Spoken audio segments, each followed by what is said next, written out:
অস্ট্রালোপিথেকাসের বৈশিষ্ট্যগুলি। 1. Australopithecus. App থেকে মানুষ হওয়া আদিম মানব উপজাতির নাম অস্ট্রালোপিথেকাস। এর কয়েকটি বৈশিষ্ট্য হল: 1. আনুমানিক 40 লক্ষ থেকে 30 লক্ষ বছর আগে এদের অস্তিত্ব ছিল। 2. এরা দুপায়ে ভর দিয়ে কোনো রকমে দাঁড়াতে পারত। 3. শক্ত ও সুগঠিত চোয়ালের সাহায্যে এরা শক্ত বাদাম, শুকনো ফল চিবিয়ে খেত। 4. আত্মরক্ষার জন্য এরা গাছে ডাল দিয়ে ধাক্কা মারত, পাথর ছুঁড়তে চেষ্টা করত।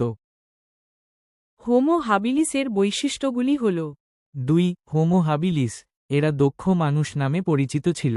এদের কয়েকটি বৈশিষ্ট্য হল: 1. আনুমানিক 26 লক্ষ থেকে 17 লক্ষ বছর আগে এদের অস্তিত্ব ছিল। 2. এরা দল বেঁধে থাকত ও হাঁটতে পারত। 3. খাবার হিসেবে ফলমূল ও কাঁচা মাংস খেত। 4. এরা প্রথম পাথরকে অস্ত্র হিসেবে ব্যবহার করে। এরা একটি পাথর দিয়ে অন্য পাথরকে আঘাত করে পাথরের অস্ত্র বানাতে শেখে।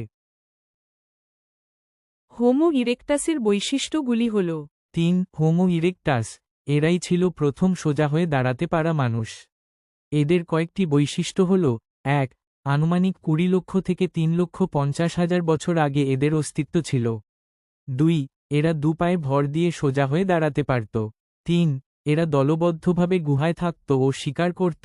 4. এরা প্রথম আগুনের ব্যবহার শিখেছিল। 5. এরা প্রথমে স্তরকাটা নুড়িপাথরের হাতিয়ার এবং শেষে হাতকুঠার বানাতে শিখেছিল। হোমো স্যাপিয়ান্সের বৈশিষ্ট্যগুলি হল: 4. Homo sapiens. এরাই ছিল প্রথম বুদ্ধিমান মানুষ। এদের কয়েকটি বৈশিষ্ট্য হল: 1. আনুমানিক 2,30,000 বছর আগে এদের অস্তিত্ব ছিল। 2. এরা দল বেঁধে একসঙ্গে বড় পশু শিকার করত। 3. এরা নানা কাজে আগুনের ব্যবহার শুরু করে। 4. এরা পশুর মাংস পুড়িয়ে খেতে ও পশুর চামড়া পরতে শেখে। 5. এরা ছোট, তীক্ষ্ণ, ধারালো পাথরের অস্ত্র, বর্ষা জাতীয় বানাতে শেখে।